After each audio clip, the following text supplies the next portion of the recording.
Assalamualaikum warahmatullahi wabarakatuh.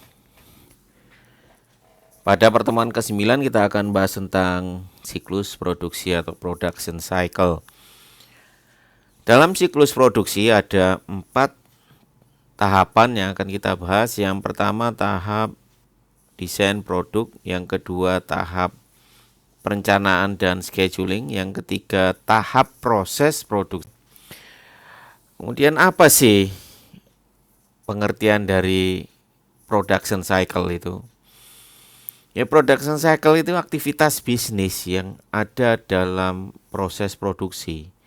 Ya, macam-macam ya aktivitasnya, yaitu aktivitas pembelian bahan bakunya, kemudian distribusi bahan baku, tenaga kerja dan overhead digunakan untuk memproduksi suatu barang.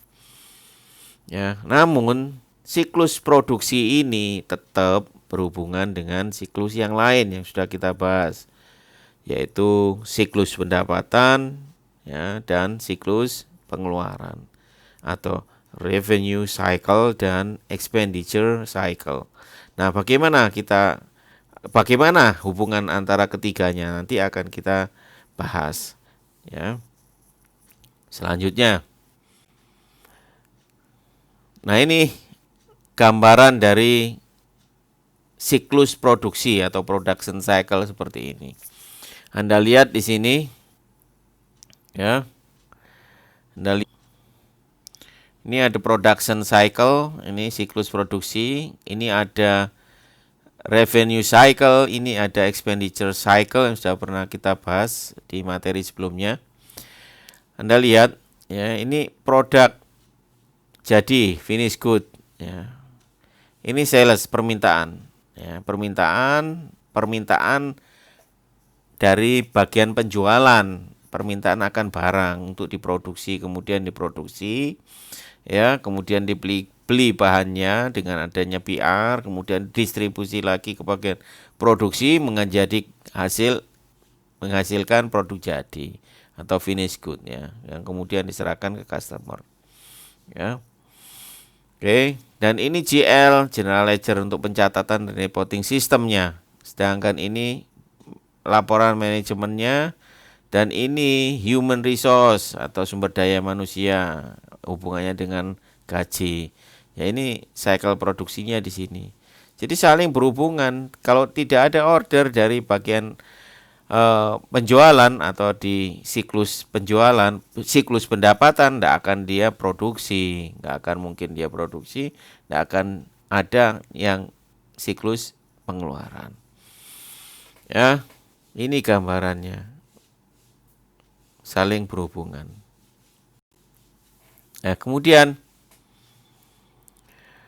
hubungannya bagaimana hubungannya? Ya, dari siklus lain. Ini yang pertama. Informasi dari bagian pendapatan digunakan sebagai dasar untuk merencanakan produksi. Jadi kalau tidak ada penjualan atau tidak ada permintaan atau order dari konsumen, tidak akan mungkin produksi. Ya.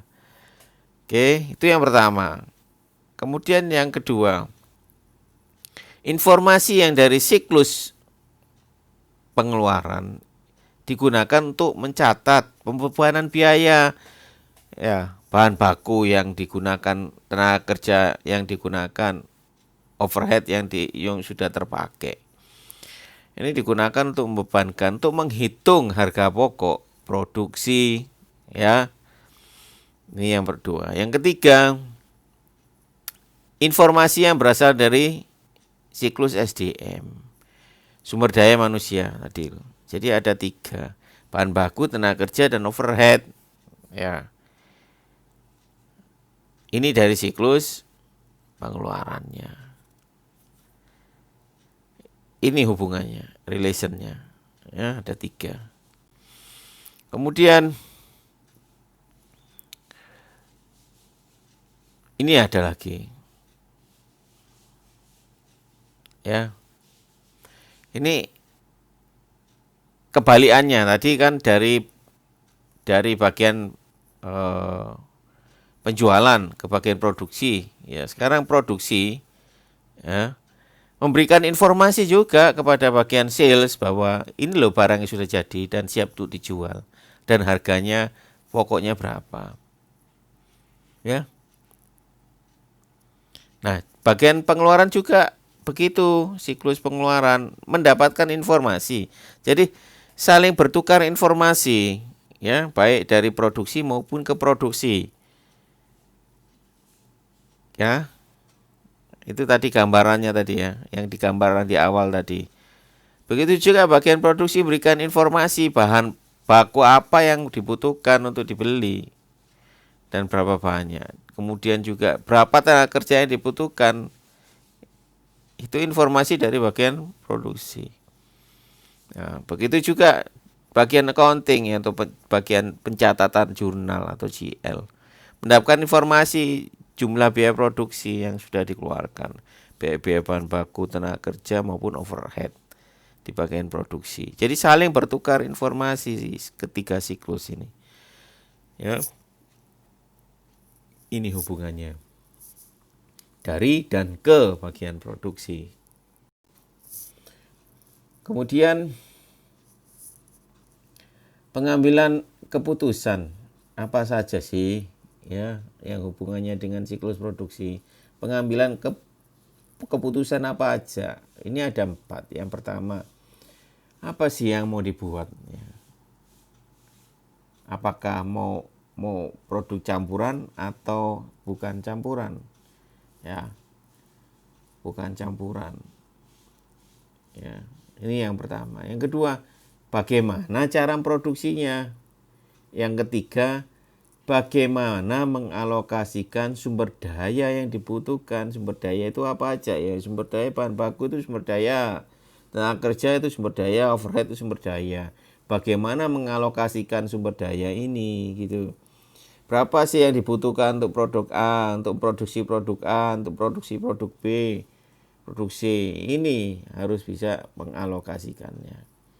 Kemudian yang keempat, bagaimana mengendalikan ya apa yang dibuat, bagaimana membuatnya, bagaimana mengalokasikan sumber daya, dan yang keempat, bagaimana mengendalikan agar biaya produksi ini tidak tinggi ya, agar efisien ya. Kemudian kalau misalnya ada yang nggak efisien dapat dievaluasi kinerjanya. Ini tujuannya. Jadi untuk pengambilan 4 keputusan ini sebetulnya yang utama untuk siklus produksi. Ya. Nah ini ada 4 ya aktivitas ya yang akan tahapannya akan kita bahas di siklus produksi. Yang pertama ada desain produk. Tadi sudah saya sampaikan di depan. Yang kedua perencanaan dan penjadwalan. Kemudian yang ketiga adalah operasional produksi, dan yang keempat adalah akuntansi biaya atau mencatat biaya yang terjadi di bagian produksi. Ya. Ya, ini biasanya akuntan yang terlibat langsung yang di proses keempat ya. Nah, dengan cara apa? Dengan cara mensupport dengan sistem informasi akuntansi. Bagaimana sistem informasi akuntansinya didesain sedemikian rupa agar biayanya bisa tercatat dengan baik. Ini tujuan. Oke, ada 4 tahapan ya. Kemudian kita lihat di FD Production Cycle Activities. Ya ini siklus ya, aktivitas siklus produksi. Ini data flow diagramnya seperti ini. Anda lihat tetap ya seperti yang saya jelaskan kemarin, ini thread-nya itu yang segitiga itu thread-nya Anda lihat. Nah, Anda bisa lihat di daftar thread nanti yang di slide berikutnya. Ya, saya tidak perlu menjelaskan thread, Anda bisa melihat daftar thread-nya sendiri di slide berikut untuk yang produksi. Di buku Anda juga ada. Ya, ada 4 tahapan Anda lihat. Saya tadi kan bahas ada 4 tahapan di siklus produksi. Yang pertama desain. Yang kedua perencanaan dan schedule, penjadwalan. Yang ketiga production operations atau operasional produksi. Yang keempat pencatatan biayanya atau cost accounting. ya, akuntansi biayanya. Jadi Anda lihat di sini, ini ada trade-nya, ya, ini ada trade-nya, ini ada trade-nya, ada 6 semakin ini banyak ini 6 ya di siklus operasi ini ya. Karena ini ribet ini di bagian operasi ini ya, proses produksi di sini nih. Nah ini perencanaan, ini ada satu trade, nanti Anda lihat ini trade-nya. Oke. Nah ini Anda lihat, ini revenue cycle, ini expenditure cycle, ini hubungannya bagaimana? Anda lihat, mulai dari product design. Product design dari mana ini product desainnya? Dari mana? Ya, nih, ya Anda lihat ini.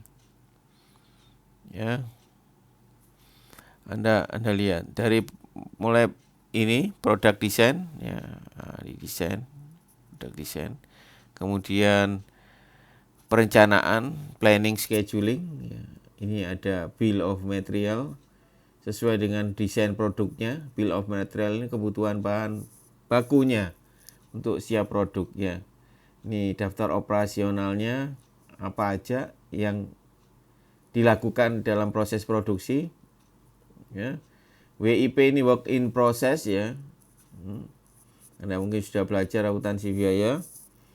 Apa itu work in process itu atau barang dalam proses BDP. Ya. Anda sudah belajar akuntansi biaya itu nanti ada BDP, BBB, BDP, BTK, BDB, BOB. Ada 3 jenis biaya. WIP atau BDP. Ya.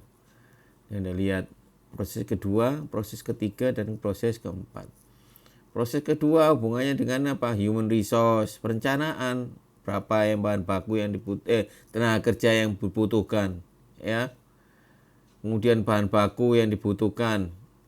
Kemudian order produksinya bagaimana?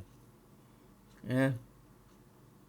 Ini product design disesuaikan dengan ordernya. Production order ini disesuaikan dengan order dari customer. Ini dari customer order. Customer order barang jenis A, ya.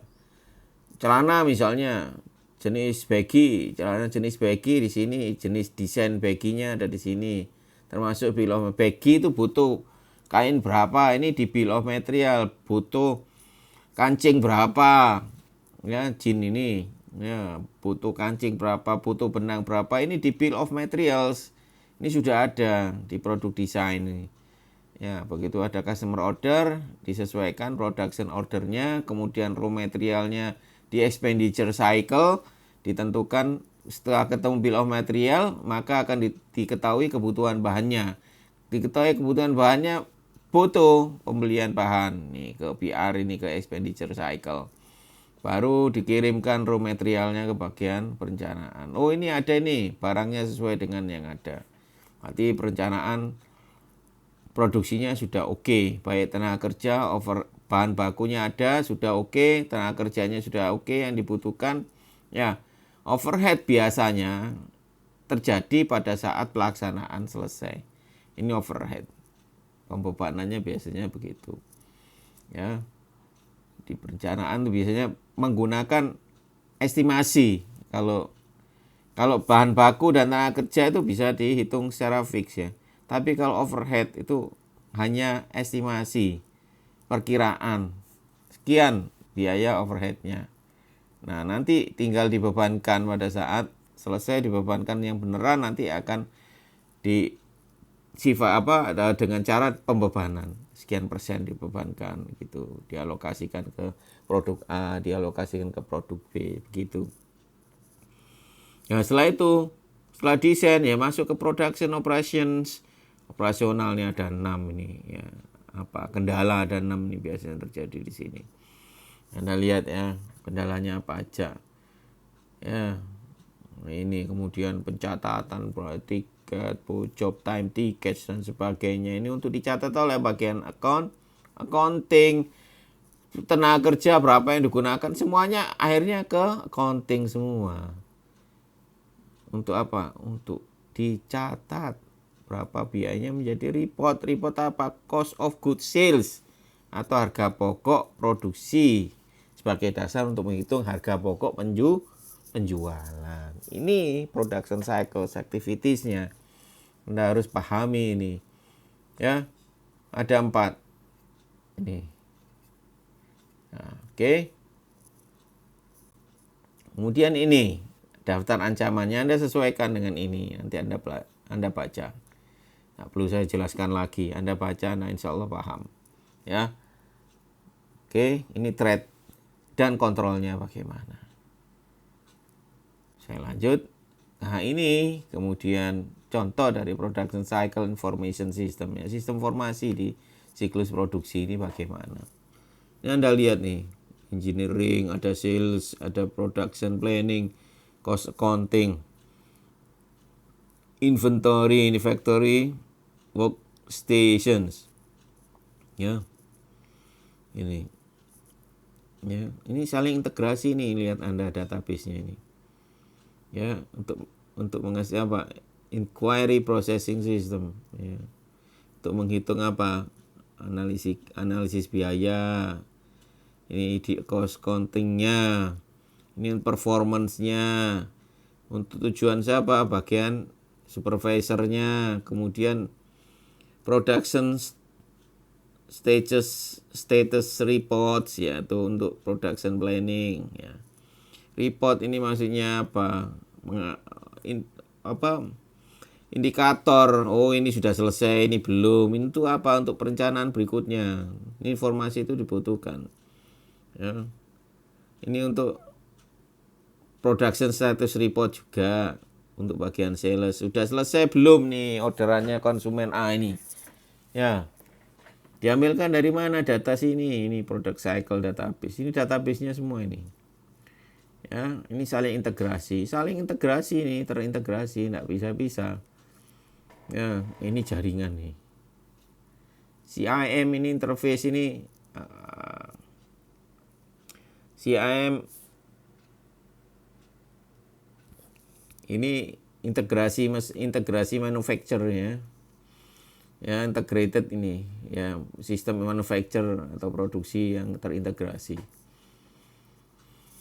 Ya, kemudian ini kontrolnya. Ya, ini sudah menggunakan sistem. Ini kayak gini nih. Ini saling integrasi semua bagian. Ya. Oke. Ini contoh dari siklus produksi, sistem formasi siklus produksi.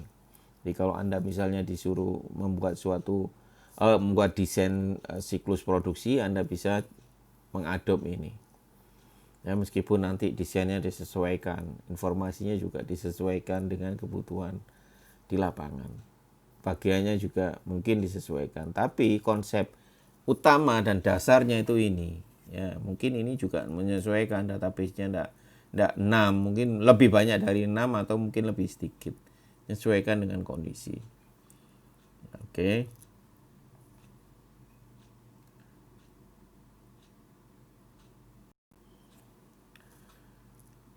Oke, pada tahap desain produk. Jadi pada desain produk, pada saat tahap desain produk, ini kan banyak produk, ya. Ya kayak contoh misalnya tadi, ya, jean tipe apa? Baggy, jean tipe straight. Itu desain, ya, desain produk, ya.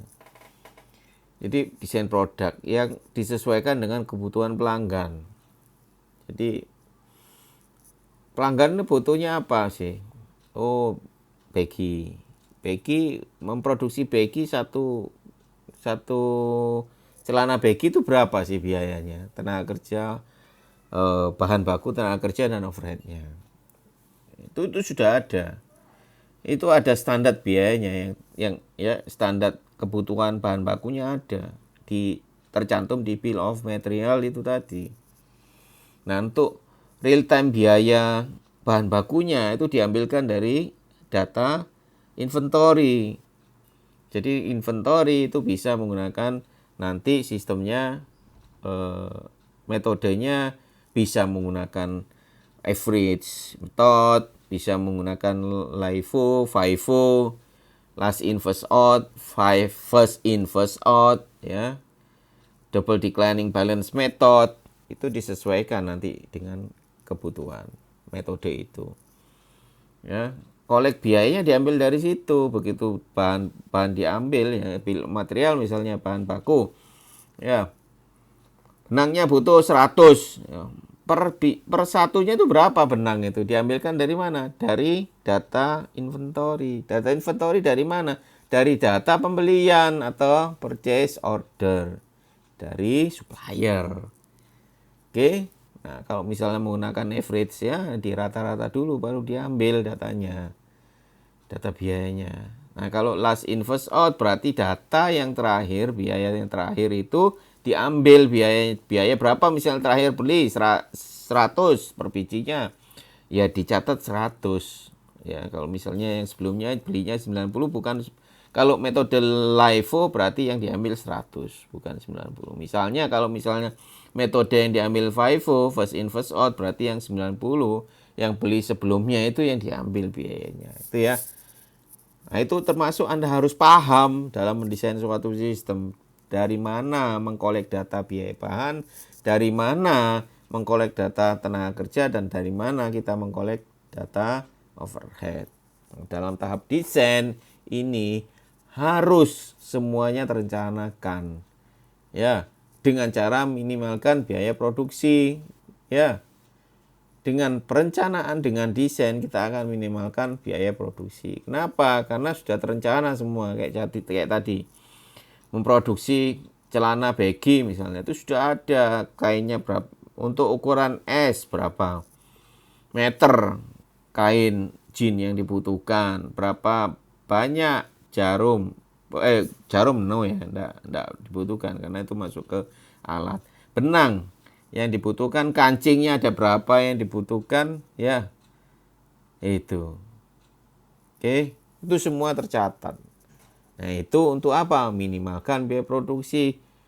Nah, nanti kalau misalnya produksi secara massal ya tinggal mengalihkan saja kan. Nah, enggak terbuang-buang gitu loh maksudnya. Enggak overestimate ya, enggak overestimate yang meledak nanti kalau kita enggak punya desain sebelumnya. Ya. Nah, ini solusinya apa? Menggunakan desain ya. Desain ya menggunakan ada perangkat lunak untuk simulasi produk. Ya, kalau misalnya mendesain suatu produk A misalnya baggy tadi ya, biaya produksinya berapa sih? Ya, itu bisa ketahuan dulu. Itu ada simulasi produk namanya. Dengan model kayak gini itu biayanya sekian. Kalau dengan model stretch itu biaya produknya sekian. Ya, nanti itu digunakan untuk apa? Untuk pengambilan keputusan. Lebih menguntungkan kita memproduksi apa sih? Model baggy ataukah model stretch? Ya. Oke, itu bisa menggunakan aplikasi simulasi produksi pada tahap desain produk. Ya. Nah, dokumen apa yang dibutuhkan dalam tahapan desain produk? Yaitu bill of material. Bill of material itu kan kebutuhan bahan. Ya, daftar kebutuhan bahan. Bahannya itu berapa banyak yang dibutuhkan. Itu tercantum dalam bill of material. Nah, kemudian daftar kegiatan operasional dalam memproduksi celana baggy itu ya saya contohkan tadi ya. Itu butuh kegiatannya apa aja sih? Motong, ya. Memotong, mendesain, memotong, terus kemudian ngobras, neci misalnya, ya ngobras, gunting, memotong itu tadi ya. Terus kemudian merangkai, jahit menjadi celana itu tadi. Itu ada berapa tahapan operasional? Itu harus dirinci. Motong berapa orang? Ya. Ya, terus kemudian butuh apa? Gunting, butuh gunting enggak gitu. Itu loh. Jadi di tahap desain itu sampai seperti itu dirinci. Ya, jangan terus nanti bingung pada saat produksi mau pakai alat apa ya kan? Nah, bukan gunting yang dipakai pisau, enggak lucu kan? Nah, itu harus direncanakan pada saat desain produk, tidak hanya merencanakan desainnya saja, tapi merencanakan bahan bakunya apa aja yang dibutuhkan. Ya, tools peralatan apa yang dibutuhkan, berapa orang, itu semuanya ada. Ya, itu ya, tahap desain. Ini juga. Sekarang apa? Apa perannya akuntan dalam desain produk? Yang saya sempat sebutkan tadi, ya biaya. Menguntungkan mana mendesain baggy sama celana stretch yang ketat itu? Ya, itu informasi kan dari seorang akuntan biayanya. Dari mana? Dari biaya produksi sebelumnya. Dari data biaya bahan baku. Ya. Nah kan akuntan kan diajari kan akuntansi biaya. Nah itulah informasi. Biaya itu yang dapat dihasilkan oleh seorang akuntan. Ya.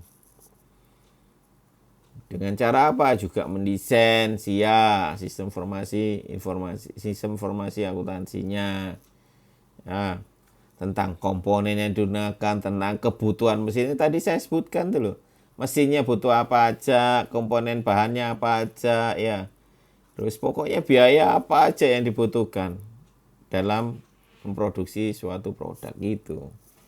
Itu biar apa? Biar bisa dihitung dulu biayanya untuk menentukan menguntungkan atau enggak kita memproduksi itu.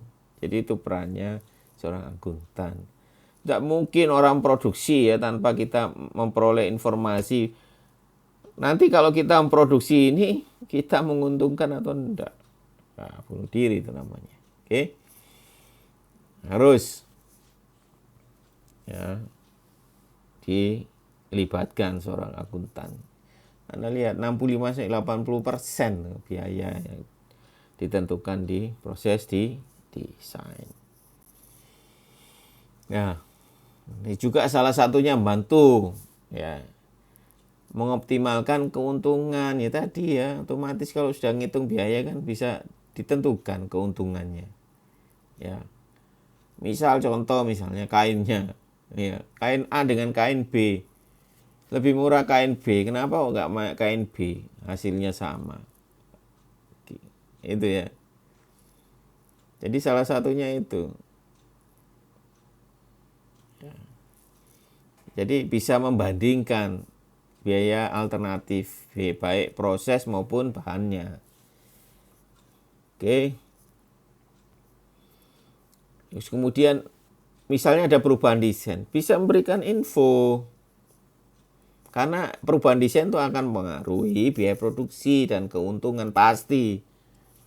Ya, berubah desain misalnya tadi, baggy dengan stretch, ya berubah dari baggy ke stretch. Stretch kan lebih sedikit kebutuhan bahannya. Nah, itu otomatis biaya produksi kan beda dengan yang baggy. Yang baggy kan lebih besar kebutuhan kainnya. Karena celananya lebih besar dari stretch ya. Stretch yang ngapret itu kan yang stretch ya. Itu ya. Ini tahapan desain. Seorang akuntan penting sekali dalam tahapan desain ini. Ya, itu tahapan desain. Sekarang kita masuk ke tahapan planning and scheduling atau perencanaan dan penjadwalan. Bahasa Indonesianya seperti itu. Oke, ya saya berikan sedikit-sedikit bahasa Inggris Anda biar terbiasa ya sedikit ya istilah-istilahnya. Ya, bukan sok bahasa Inggris tapi membiasakan Anda mendengar dan membaca istilah-istilah. Karena kadang ini muncul istilah-istilah ini di tempat kerja kita. Ya, kemudian apa sih tujuannya dari perencanaan dan penjadwalan? Ya. Dia tidak lain dan tidak bukan agar efisien dan efektif. Ya, mengurangi biaya. Ya, dan terus agar tidak dadaan. Kalau dadaan kan biayanya kan juga lebih besar dibandingkan kalau kita merencanakan terlebih dahulu. Ya, direncanakan memproduksi apa, ya. Minggu depan kita memproduksi apa, kemudian berapa yang dibutuhkan bahannya, kapan mau beli, ke siapa mau beli, itu kan enggak gampang. Nggak mungkin kita kan ya. Nggak bisa, nggak merencanakan lah, bingung ya. moro-moro dadak sekarang mau produksi, ya bingung, nggak ada stok. Ya, akhirnya apa? Nyari supplier, karena harus hari ini kita produksi, ya kita nggak bisa pilih supplier, yang penting ada barang. Akhirnya biaya apa? Biaya produksinya membengkak. Ya, jadi penting sekali planning scheduling ini.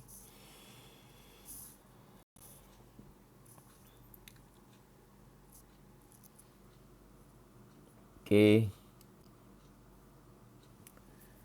Kemudian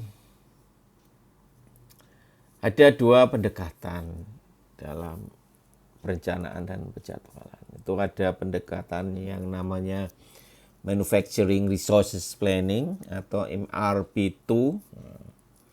Kemudian yang kedua Lean Manufacturing. Jadi Manufacturing Resources Planning ini suatu perencanaan atau penjadwalan yang berusaha menyeimbangkan, ya, antara kapasitas yang produksi yang ada, ya, dan kebutuhan bahan baku. Jadi kapasitas produksinya kita itu berapa sih? Ya otomatis kita akan bisa tahu kebutuhan bahan bakunya. Contoh misalnya kapasitas produksi kita maksimal itu 1000 unit per hari. Ya, kebutuhan bahan 1000 unit per hari itu berapa? 500 misalnya bahan bakunya. Ya. Jadi disesuaikan, ya, disesuaikan dengan kapasitas produksi. Dan ini biasa disebut dengan boost manufacturing. Dan biasanya menggunakan metode proses, costing, ya karena continue. Dia merencanakan dia memproduksi sesuai dengan kapasitas produksinya. Contoh misalnya produk olahan makanan. Ya. Ini biasanya yang continue berproduksi, ya, makanan dan minuman, biasanya begitu. Ya, consumer goods namanya. Nah, ini prosesnya biasanya menggunakan MRP ini, Manufacturing Resource Planning. Nah, sedangkan yang kedua dengan menggunakan Lean Manufacturing. Ya. Apa Lean Manufacturing? Yaitu suatu sistem perencanaan dan schedule yang menerapkan yang namanya just-in-time proses. Just in time manufacturing, ya, otomatis just in time inventory system juga. Artinya apa? Dia akan membeli bahan baku jika ada order saja, jika dibutuhkan saja. Jadi tidak selalu ada stoknya. Jadi tidak nyetok dia. Ini yang bedanya dengan yang sistem MRP. Kalau MRP dia proses, jadi nyetok dia bahan baku. Dia tahu, jadi dia punya namanya reorder point, yaitu titik di mana dia harus membeli atau mengorder ulang kebutuhan bahan bakunya. Di inventory kan itu ada ya, reorder point kalau Anda belajar di accounting persiaan. Nah, beda dengan lean manufacturing. Kalau lean manufacturing, dia menerapkan yang namanya just-in-time process, just-in-time manufacturing. Jadi saat itu juga dibutuhkan, ya saat itu juga beli. Ya, jadi, loh kenapa? Ya karena memang karakteristiknya berbeda. Karena memang dia biasanya menggunakan sistem ini adalah perusahaan-perusahaan yang menerapkan job order costing, bukan proses costing. Kalau Anda belajar akuntansi biaya kan ada dua, ya, metode job order costing dan proses costing. Kalau yang MRP dia menggunakan proses costing. Kalau yang lean manufacturing dia menggunakan namanya job order costing. Ya, jadi pas pada waktu ada order saja dia melakukan pembelian inventory. Nah, ini ada plus minusnya. Ya, plusnya otomatis hemat efisiensi dari sisi stok. Nggak terlalu banyak stok, kemudian nggak ada biaya penyimpanan, ya. Nggak ada perlu biaya penyimpanan terlalu besar, nggak perlu buat gudang-gudangnya besar karena dari supplier langsung masuk bagian produksi. Ini kelebihannya, akhirnya menghemat biaya. Namun kelemahannya apa? Kelemahannya kalau misalnya suppliernya tidak kuat atau suppliernya ini hubungan Anda dengan supplier ini tidak kuat, tidak bisa, Anda bisa dipermainkan oleh supplier. Ya. Kenapa? Karena mereka punya kendali di supplier. Kalau mau ya monggo silakan. Nah, sedangkan Anda mau produksi, Anda butuh bahan. Nggak mau beli ya apa? Ya. Nah ini kelemahannya. Belum tentu juga ada barangnya setiap saat. Ya. Nah, ini sering disebut dengan pendekatan ini disebut dengan pull manufacturing. Ya, ada dua perencanaan. Ya. MRP dan lean manufacturing. Oke. Sekarang bagaimana perbandingannya antara MRP dan lean manufacturing? Ya, sama-sama dua-duanya merencanakan ya dalam perencanaan produksi. Ya, yang kemudian berikutnya biasanya kalau MRP ya MRP itu biasanya lebih dari 12 bulan ya, perencanaannya. Nah, sedangkan yang lean manufacturing lebih pendek, kurang dari 12 bulan. Jangan pendek dia. Karena kan dia tidak mau nyetok banyak-banyak, dia berdasarkan job order saja. Ya. Dan kalau misalnya melakukan proses dia melakukan memproduksi barang ya, mereka melakukan dengan produksi jangka pendek. Ya. Kemudian itu tadi yang saya jelaskan, job order. Ya. Kemudian otomatis biaya persediaan itu hampir tidak ada biayanya. Ya. Oke, namun kelemahannya nggak dapat diprediksi. Kalau nggak dapat diprediksi ya profitnya juga nggak dapat diprediksi kan. Nah, itu. Oke. Nah, ini untuk yang pertemuan ke-9. Nanti saya akan lanjutkan bahas tentang siklus produksi di pertemuan yang ke-10. Assalamualaikum warahmatullahi wabarakatuh.